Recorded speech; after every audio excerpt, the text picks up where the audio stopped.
Bom dia para você, vamos aqui para uma curiosidade bíblica poderosíssima. Eu tenho quase a certeza que você nunca ouviu falar disto que eu vou partilhar consigo agora. Já tomou o seu cafezinho hoje?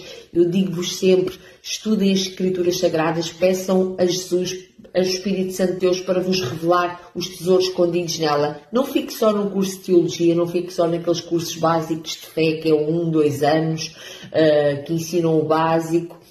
Não fique por isso, tenha as suas próprias experiências com Deus e você vai ver que Deus tem muito mais águas para lhe dar, tem muito mais revelação, tem muito mais poder para distribuir. Faça como Axa, ela pediu as fontes superiores. Sabe o que são as fontes superiores? São aquelas mais altas, as melhores. Ela pediu mais. Então você pode pedir a Deus esse tipo de revelação. Eu quero falar aqui de um texto, do texto de quando Davi e Saúl se encontram dentro de uma caverna. 1 Samuel, capítulo 24, diz o seguinte: E os homens de Davi lhe disseram: Eis aqui o dia do qual te tem dito o Senhor, eis que te entrego o teu inimigo em tuas mãos e farás com ele o que te bem parecer. Isto aos olhos naturais, aos olhos emocionais e muitos teológicos e estudiosos olham para esta situação e havia, sim, uma promessa da parte de Deus para Davi que Deus iria entregar o inimigo nas mãos dele.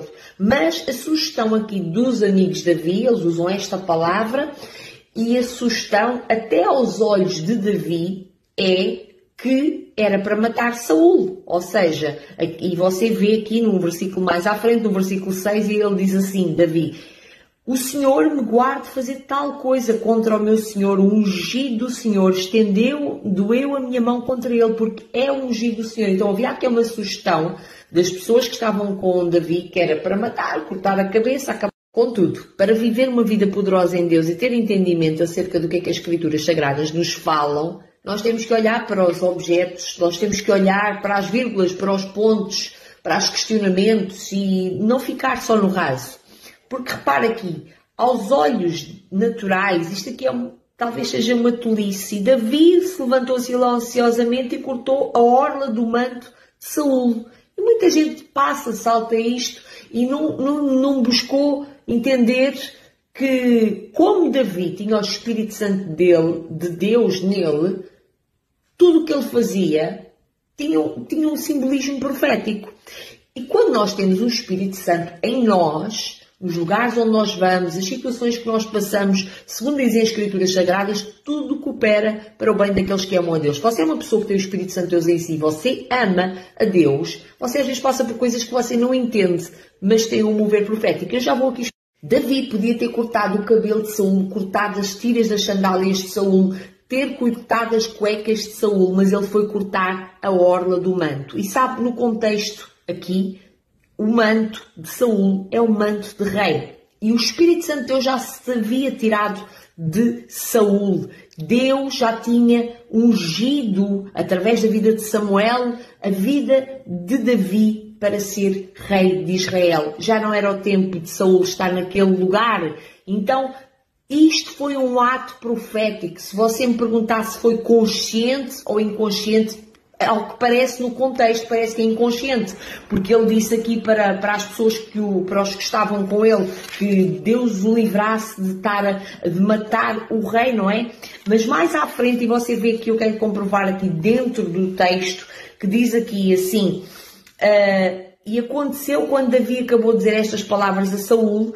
Davi anteriormente tinha mostrado em palavras e ações a Saúl que não queria mal nenhum dele, ainda lhe perguntou: sou eu um cão morto para que me queiras matar, para que me persigas? Que mal te fiz? E aqui quando Saúl está a dizer estas palavras a Davi, ele está a demonstrar arrependimento e reconhecimento. Ele diz: mais justo és tu do que eu, pois tens-me recompensado com o bem, havendo eu te pagado com o mal. E no decorrer destas palavras, você ouve ele a dizer aqui algo que isto vai de encontro àquilo que eu lhe estou a falar acerca do ato profético. Ele diz assim: agora, portanto, juram pelo Senhor que não cortarás a minha descendência depois de mim, nem riscarás o meu nome da casa do meu pai. Então Davi jurou a Saúl. Então ali Saúl, tinha que haver aquele corte da autoridade no manto, que parece que é uma coisa básica, mas ali Saúl reconheceu a autoridade de Davi e Saúl se foi para a sua casa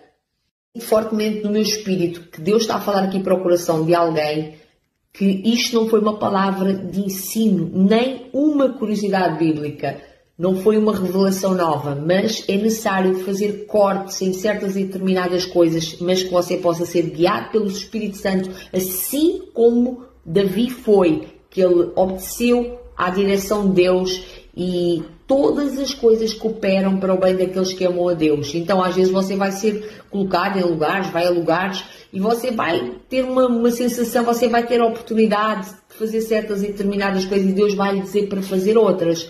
E se você obedecer, você vai estar a cada dia mais próximo do sonho de Deus na sua vida, alinhado.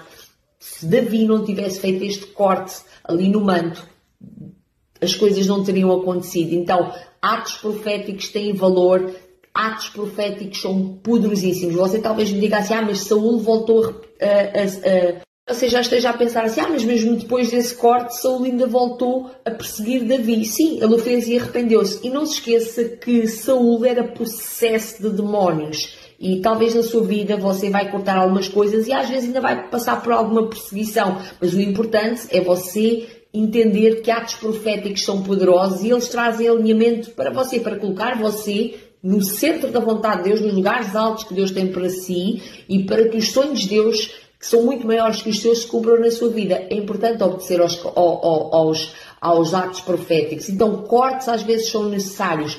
Obedeça a Deus e você vai ver que mesmo que venha a perseguição, Deus vai trazer livramento, porque quando você vai cortar alguma coisa, você vai tirar o poder dessa coisa sobre a sua vida. Tanto que você vê que quando Saúl perseguiu de novo Davi, ele foi muito rápido a se arrepender e Davi foi colocado no lugar que tinha para ele, que era na cadeira de rei. Davi